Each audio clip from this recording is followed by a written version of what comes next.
పురుషార్థ పురుషార్థహేతుకమిదం నిమిత్త నైమిత్తిక ప్రసంగేన ప్రకృతే విభుత్వయోగాత్ నటవతు యవతిష్టతే లింగం. పురుషార్థహేతుకమిదం నిమిత్త నైమిత్తిక ప్రసంగేన ప్రకృతేర్విభుత్వయోగాత్ నటవతు యవతిష్టతే లింగం. పురుషార్థహేతుకం ఇదం లింగం నిమిత్త నైమిత్తిక ప్రసంగేన ప్రకృతే విభుత్వయోగాత్ నటవతు యవతిష్టతే. ఇంకా ఈ సూక్ష్మ శరీరం అనేది ఉంది అని చెప్పి దానికి యొక్క సంసరణం అది ఎలాగా ప్రవర్తిస్తుంది అనే విషయం చెప్తున్నాడు. పురుషార్థ హేతుకమిదం, పురుషార్థమే హేతువుగా కల ఈ లింగ శరీరము నిమిత్త నైమిత్తిక ప్రసంగేన. నిమిత్తం అంటే ఏమిటి? మనం చేసినటువంటి కర్మలు. నైమిత్తికం అంటే ఆ కర్మల వల్ల మనకు వచ్చే శరీరాలు, వీటిల యొక్క సంబంధము వలన ప్రకృతే విభుత్వ యోగాత్, ఆ ప్రకృతి యొక్క విభుత్వం వైశ్వరూప్యం ఉండడం వల్ల నటవతు వ్యవతిష్టతే, నటుడులాగా ఇది వ్యవహారం చేస్తూ ఉంటుంది. ఏమిట? పురుషార్థమే హేతువుగా కలిగినటువంటిది ఈ లింగ శరీరము. ఇంకా నిమిత్త నైమిత్తిక ప్రసంగేన, నిమిత్తం అంటే ఏమిటి? ధర్మము అధర్మము మొదలగినటువంటివి. అలాగే ఇది నిమిత్తం. నైమిత్తికం అంటే దానికి కార్యరూపమైనటువంటి స్థూల శరీరము, దాని యొక్క ప్రసంగేన, దాని యొక్క సంబంధము వలన. అలాగే ప్రకృతే, ఆ మూల ప్రకృతి అని చెప్పుకున్నాగా ప్రధానం, దానికి విభుత్వ యోగా, దానికి ఉండే అపరిమితమైనటువంటి శక్తి యొక్క సంయోగము వలన నటవతు నటుడుగా లాగా వ్యవతిష్టతే వ్యవహారం చేస్తూ ఉంటుంది. తర్వాత సాంసిద్ధికాశ్చ భావాః ప్రాకృతిక వైకృతాశ్చ ధర్మాద్యాః దృష్టాః కరణాశ్రయిణః కార్యాశ్రయిణశ్చ కలలాద్యాః. సాంసిద్ధికాశ్చ భావాః ప్రాకృతిక వైకృతికాశ్చ ధర్మాద్యాః దృష్టా కరణాశ్రయిణః కార్యాశ్రయిణశ్చ కలలాద్యాః. ఏమిటి అంటే ప్రాకృతికాః అంటే ప్రకృతి వల్ల వచ్చేవి, అంటే ఇతర కారణాల వల్ల కాకుండా ప్రకృతి వల్ల వస్తే అవి స్వభావ సిద్ధమని సహజంగా అనే మాట మాట్లాడుతూ ఉంటాను చూశారు, అవి వాటిని ప్రాకృతిక. అవి సాంసిద్ధిక, దాన్నే సాంసిద్ధికములు అంటే ఏదైతే ప్రకృతి ప్రధానం ఆది కారణం ఉందో ఆ ఆది కారణమైనటువంటి ప్రధానము చేతే ఉత్పాదితమైతే అవి స్వభావ సిద్ధములు. ఏమంటే అవే వాటినే సాంసిద్ధికాహ అని అంటారు. అలాగే వైకృతాహ నైమిత్తికాహ అంటే ఉపాయం వల్ల ఒక నిమిత్తం వల్ల పుట్టినటువంటివి, అవి అసాంసిద్ధికములు. ఏమిటి? ప్రాకృతికములైతే సాంసిద్ధికములు, వైకృతకములైతే అవి అసాంసిద్ధికములు. ఇటువంటి ధర్మాద్యాహ అంటే ధర్మము అధర్మము జ్ఞానము, అదే ఏంటి అధ్యవసాయో బుద్ధి జ్ఞానం విరాగ ఐశ్వర్యం సాత్వికం మొత్తం ద్రూపం అని చెప్పాం కదా, అవి ధర్మాద్యాహ. దృష్టా కరణాశ్రయ, ఇవన్నీ కూడా అంతఃకరణాన్ని ఆశ్రయించుకుని ఉంటాయి. అంతఃకరణాన్ని అంటే అర్థం ఏమిటి? బుద్ధిని. నేను కూడా చెప్పాను కదా, ఇవన్నీ బుద్ధినే ఆశ్రయించుకుని పురుషుడికి ఉపభోగాన్ని కలగజేస్తూ ఉంటాయి. కార్యాశ్రయిణశ్చ కలలాడ్య. ఆ తర్వాత ఏమిటి అంటే శుక్రసూడి సంయోగం వల్ల ముందు బుద్ధిబుధము కలలము బుద్ధిబుధము ఇలా ఒక రకాల అవస్థలు ఉన్నాయి మనకి శరీరం రావడానికి. ఇవన్నీ కార్యాశ్రయము. కార్యం అంటే ఏమిటి? మనకి స్థూల శరీరాన్ని ఆశ్రయించేటటువంటివి. అంటే సుమారుగా ఇందులో చెప్పబడింది ఏంటంటే ఈ కారికల్లో ఏవైతే ప్రాకృతికము సాంసిద్ధికమైనటువంటి భావాలు వైకృతమైనటువంటి ధర్మాదులు ఇవేవైతే ఉన్నాయో అవన్నీ కరణాశ్రయ అంటే సూక్ష్మ శరీరాన్ని ఆశ్రయించుకుని ఉంటాయి. స్థూల శరీరాన్ని కలము బుద్బుధము ఇవన్నీ కలిగి స్థూల శరీరం తయారవుతుంది, దీనివల్ల దాన్ని అవన్నీ ఆశ్రయించుకుని ఉంటాయి అని చెప్పినట్టే.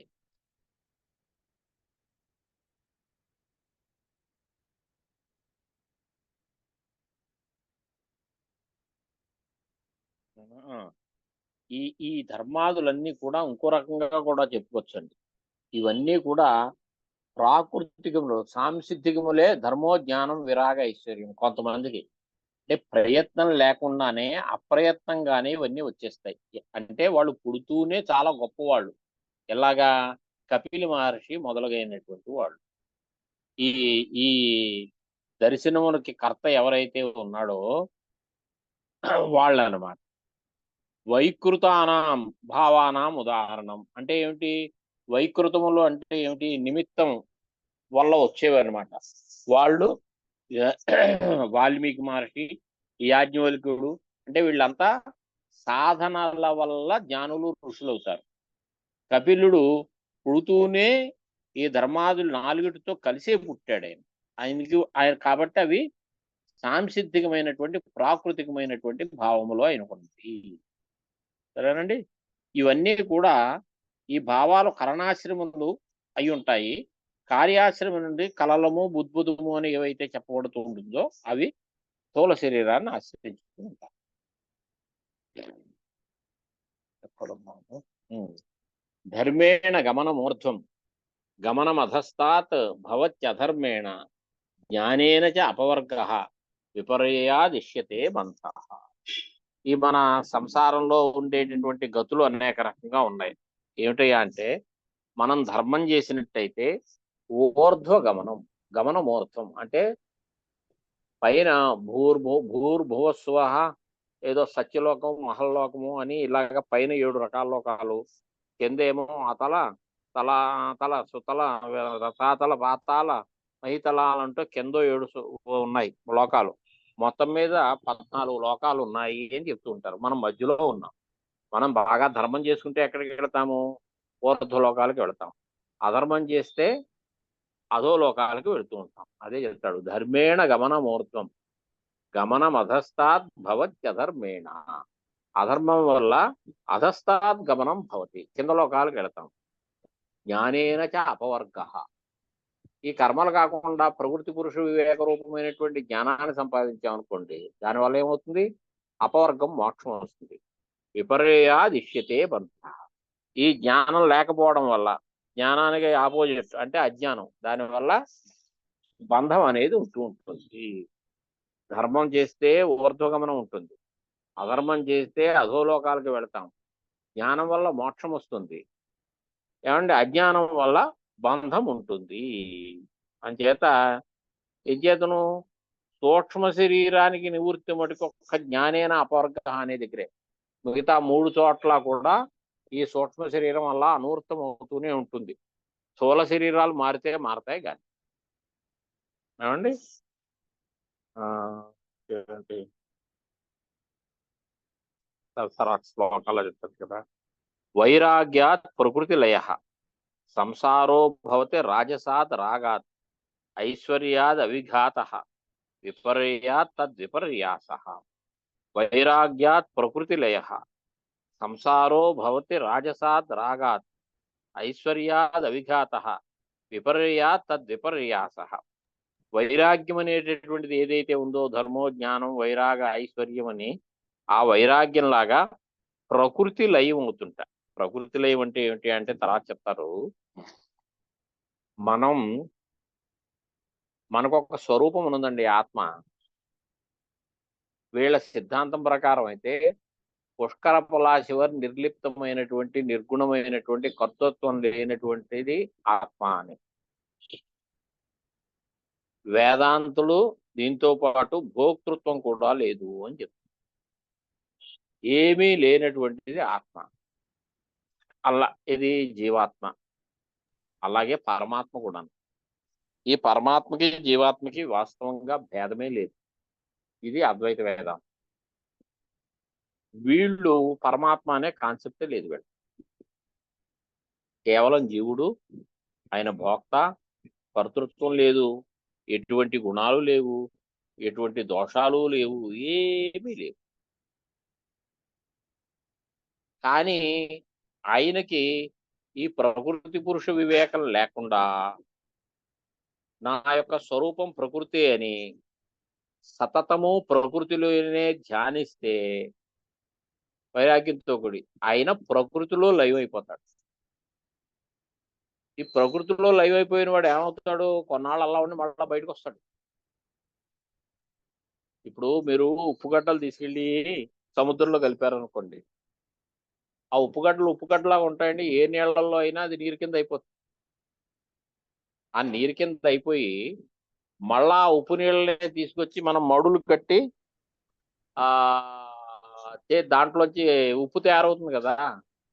అంటే ఈ ఉప్పుగడ్డలు సముద్రం నీరు కింద అయిపోయిన ఉప్పుగడ్డలు మళ్ళా ఉప్పుగడ్డల కింద అవుతున్నాయా లేదా? అలాగే ప్రకృతిలో లయం అయిపోతే వీడికి మోక్షం కాదది. కొన్నాళ్ళు చాలా సుఖంగా హాయిగా ఉంటాడు. మళ్ళా ఎప్పుడో అప్పుడు ఆ ఆ అనుష్ఠాన విశేషమో లేదా ఉపాసన విశేషమో అది అయిపోయిన తర్వాత మళ్ళా ఈయన బయటకు వచ్చేస్తాడు. అంటే మళ్ళా బంధంలో పడిపోతూ ఉంటాడు. అంచేత ఈ ప్రకృతి లయాన్ని చూసి సంతోషించకూడదు. ప్రకృతి లయం కోసమే ప్రయత్నం చేయకూడదు. జ్ఞానేన అపవర్గ అని చెప్పాడు కదా. దానికోసమే ఫైనల్ గోల్ అదే అయ్యి ఉంటారు. వైరాగ్యాత్ ప్రకృతి లయ సంసారో భవతి రాజసాద్ రాగాత్. రజోగుణంగా ఉండి రాగం కనుక బాగా పెరిగితే దానివల్ల సంసారం వస్తుంది. ఐశ్వర్యాద్ అవిఘాతక అణిమాది అష్ట ఐశ్వర్యాలు ఉన్నాయి కదా. దానివల్ల అవిఘాత అంటే మీకు ఏ కోరిక కలిగితే ఆ కోరిక సఫలతని పొందడమే. ఆ కోరిక వెంటనే తీరిపోతూ ఉండవే. విపర్యాస తద్విపర్యాస. ఐశ్వర్యం లేదనుకోండి మన కోరికలు తీరవు. ఐశ్వర్యం ఉంటే మన కోరికలు తీరుతాయి, ఐశ్వర్యం లేకపోతే మన కోరికలు తీరవు. ఏమిటి? వైరాగ్యం ఉంటే ప్రకృతిలో లయం అయిపోతాం. ప్రకృతిలో ఏమంటే మీ దగ్గర ఉండే పుస్తకం నా దగ్గర ఉండే పుస్తకం ఒకటి కాదు కదా.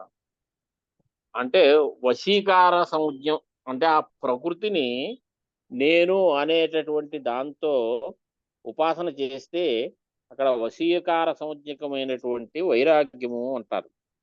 ఆ వైరాగ్యాత్ వశీకార సంజ్ఞాఖ్యాత్ వైరాగ్య మాత్రాత్ ప్రకృతి లయ అంటే ప్రకృతో ప్రధానే లయ లీనత. అంతేగాని మోక్షం కాదు. నా మోక్ష తత భూయోపి సంసరతి పురుషతత్వ అనభిజ్ఞస్య కేవల వైరాగ్యయుక్తస్య జనస్య మోక్ష. మళ్ళా వాడు సంసారంలో పడిపోతాడు. అసలు పురుషుడు యొక్క తత్వం ఏమిటి అని ప్రకృతి పురుషుడు వివేకం లేకుండా కేవలం వైరాగ్యం ఉన్నటువంటి వాడికి మోక్షం అనేది లేదు. అంచేత ఏం కలుగుతుంది? ప్రకృతి లయ. అంటే ఇక్కడ ప్రకృతి అంటే ప్రకృతిలోనే కాదండి, మహత్తత్వము, ఏదైతే అహంకారము, ఇంద్రియాలు, ఇవన్నీ కూడా అంటే పురాణంలో చెప్పబడింది దశమన్వంతరాణి తిష్టంతి ఇంద్రియ చింతకాహ. ఈ ఇంద్రియాలనే ఆత్మ అని ఎవడైతే ఉపాసన చేస్తాడో వాడు 10 మన్వంతరాలు సుఖంగా ఉంటాడు. భౌతికాస్తు శతం పూర్ణం. ఈ భౌతికమంతా కూడా నేనే అనుకునేటటువంటి వాడు శతం పూర్ణం. సహస్రంత్వాభిమానికా.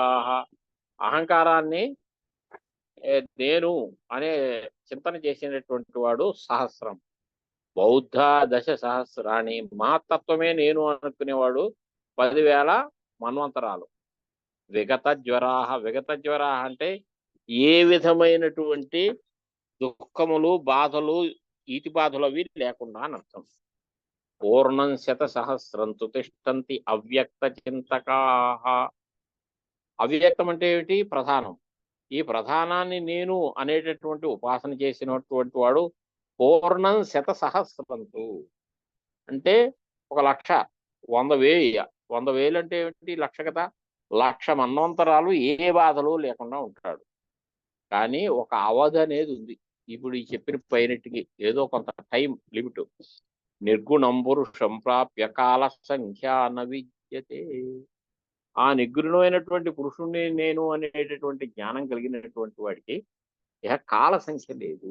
ఇంకేతను మోక్షానికి మళ్ళా సంసారం అనేది లేదు కదా అని చెప్పాడు అని కూడా ఆ పురాణంలో ఉంది. రాజసాత్ అంటే రజకార్యమైనటువంటి రాగం వల్ల సంసారము. అంటే జన్మ మరణము ఇవన్నీ అవుతాయి. ఇంచేత నువ్వు యాగాది రోగం వల్ల యాగాదులు చేసి స్వర్గానికి వెళతాం.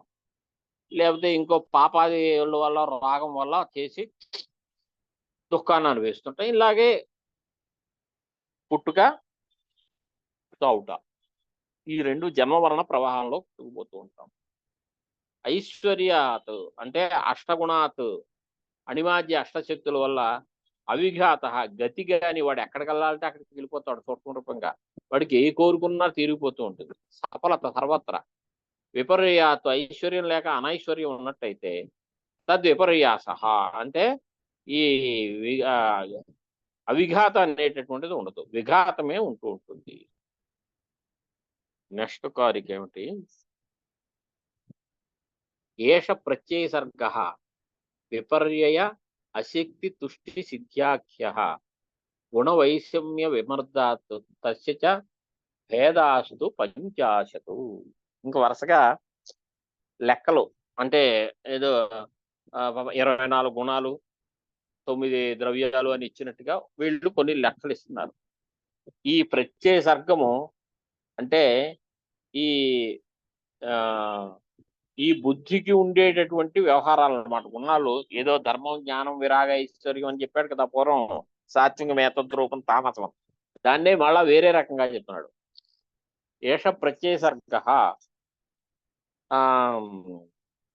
ఈ బుద్ధికి ఉండేటటువంటి పరిణామం అన్నమాట. బుద్ధి యొక్క పరిణామం అది 4 రకాలు: విపర్యయ, అశక్తి, తుష్టి, సిద్ధులు.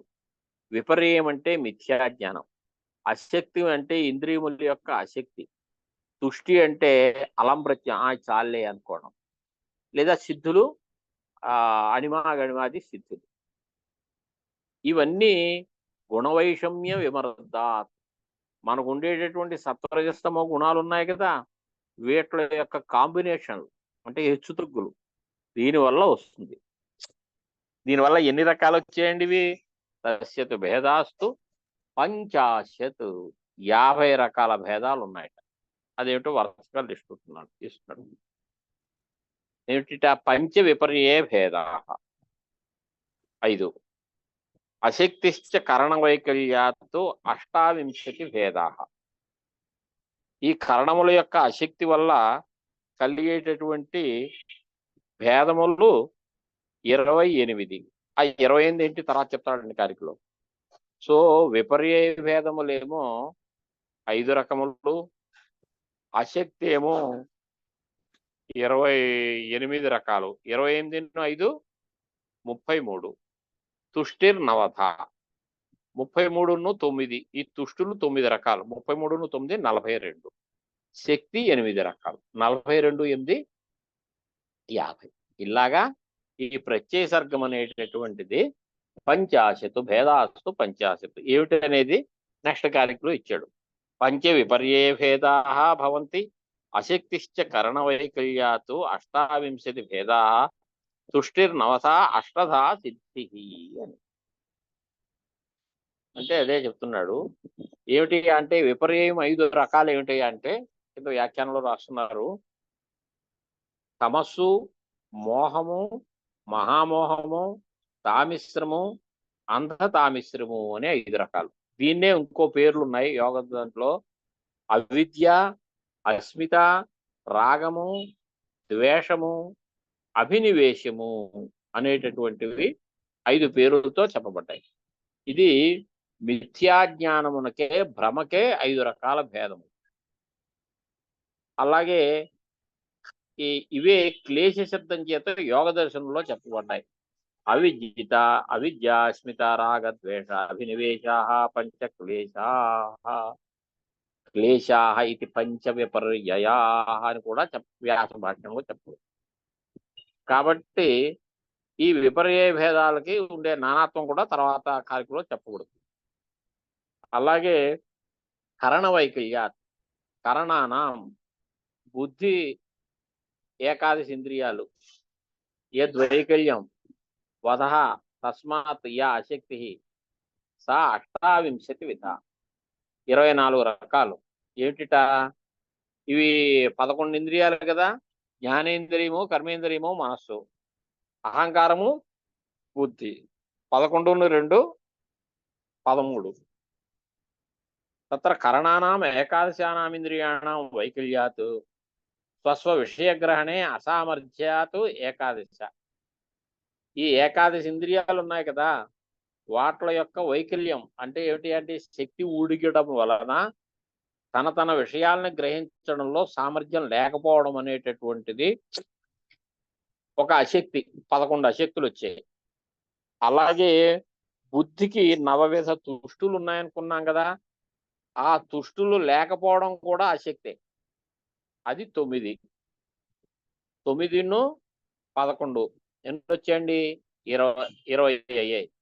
అలాగే అణిమ జష్ట సిద్ధులు ఉన్నాయి కదా, దాని యొక్క విపరీతం అది లేకపోవడం. అంటే లేకపోవడం అశక్తి. ఇలా చూసుకున్నట్టయితే అశక్తి ఇవి ఒక 8 అంటే 11 + 9 + 8 కలిసి ఎన్ని అయ్యాయి? 28 అశక్తులు వచ్చాయి.